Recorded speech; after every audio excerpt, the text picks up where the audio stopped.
मेरा क्वेश्चन है, अगर मृत्यु के समय पे अगर सूक्ष्म शरीर या स्थूल शरीर दोनों ही बीमार हो तो आत्मा को मुक्ति या जीवन मुक्ति कैसे मिल सकती है, आप बताइए।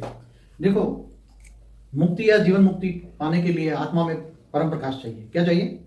और वो ज्ञान मार्ग से मिलेगा, क्योंकि आत्मस्वरूप, खुद को जानने वाली आत्मा, आत्मस्वरूप की अनुभूति किए बिना मुक्ति या जीवन मुक्ति नहीं मिलेगी। चाहे कोई भी आत्मा, अंतिम समय में मुक्ति पाने वाली भी आत्माओं में भी कर्मातीत अवस्था चाहिए ना।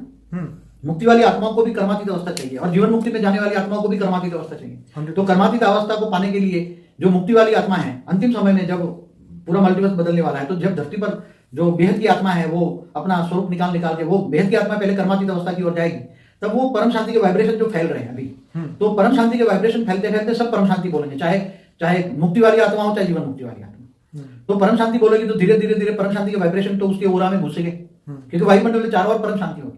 अभी जैसे नेगेटिव वायुमंडल पूरा है ना, तो वायुमंडल के एक एक सेल के, वायु तत्व के एक एक सेल में नेगेटिविटी भरी पड़ी है ना। तो जब श्वास में भी श्वास लेते हो तो श्वास में एक एक सेल में नेगेटिविटी भरी पड़ी है, तो तुम्हारा प्राण शरीर भी नेगेटिव हो जाता है। इससे कारण शरीर इफेक्ट होता है, कारण शरीर से सूक्ष्म शरीर और स्थूल शरीर भी इफेक्ट होता है। ये वायुमंडल का कारण कई रोग हो रहे हैं ना, उसका कारण क्या है? सूक्ष्म में रोग हो रहे हैं ना। पहले रोग तो सूक्ष्म में आएगा, फिर मन को इफेक्ट करेगा, तन की इफेक्ट मन पर पड़ेगी, मन की इफेक्ट तन पर पड़ेगी। तो आगे चलकर जब परम शांति के वाइब्रेशन दुनिया में फैलेंगे तो आत्माएं ऑटोमेटिक अब धीरे धीरे धीरे लोग शांति खोजने निकलेंगे। आजकल शांति खोजने के लिए पहाड़ों पर जाते हैं, घूमने जाते हैं ना। अब आगे चलकर ये ऐसा समय आ रहा है कि लोग ज्ञान मार्ग में चलेंगे कि भाई भक्ति मार्ग में तो अब शांति नहीं है। मंदिर मंदिर घूमे, ज्ञान के लिए कई गुरु करते हैं, कई लोगों ने 13 गुरु करते हैं, फिर भी ज्ञान के लिए इधर उधर भटकते हैं। अब सब ऑनलाइन देखते हैं, समझ में, इंटरनेट पे। अब वो बहुत हाईली इंटेलिजेंट होगा तो परम शांति के वाइब्रेशन फैलेंगे आगे चलकर। तो परम शांति के वाइब्रेशन सबको टच होंगे तो धीरे धीरे सूक्ष्म शरीर भी धीरे धीरे, जहां भी डेफिसिट है सूक्ष्म शरीर, क्योंकि आगे जो परिवर्तन का समय अभी धीरे धीरे आगे ऐसा दिखाई देगा, दुनिया में परिवर्तन स्पष्ट दिखाई देगा। अब परम शांति के वाइब्रेशन दुनिया को, सबको परिवर्तन का वाइब्रेशन टच करा के इफेक्ट बता देगी।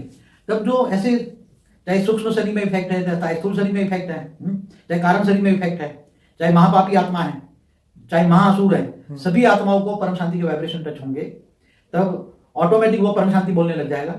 विनाशकारी भी परम शांति बोलेंगे, क्योंकि उसको परम शांति चाहिए। शांति चाहिए तो परम शांति बोलना पड़ेगा। वेद की परम शांति सोचो, बोलो, परम शांति मिल जाएगी। इसलिए धीरे धीरे परम शांति, पूरा वायुमंडल बदल जाएगा, वायुमंडल में परम शांति होगा। तो ऐसी आत्माओं का धीरे धीरे, जो मुक्ति होने वाली आत्मा है, वो भी परम शांति बोलने लग जाएगी। और परम शांति, वो भी, उसको थोड़ा ज्ञान अंत में आ जाएगा कि मैं आत्मा हूं, तो आत्म स्वरूप में लेकर वो भी ऑलमाइटी ऑथोरिटी, एक अंतिम थोड़ा समय के लिए ज्ञान आएगा तो ऑलमाइटी को भी आत्मा पावर लेगी, उसके आत्मा में विक्रम विनाश हो जाएगा। चाहे मुक्ति वाली हो चाहे जीवन मुक्ति वाली, अंत में तो सबको ऑलमाइटी ऑथोरिटी को याद करना ही पड़ेगा। चाहे कोई भी धर्म हो, पंथ हो, संप्रदाय हो, अंत में सबको ऑलमाइटी ऑथोरिटी की शरण में जाना पड़ेगा, जो बेहद की कला के परम धाम में रहता है। वो बहुत अंत में पावर देके सबको, अल्टीमेट टू पावर से ही मुक्ति, जीवन मुक्ति मिलेगी। पावर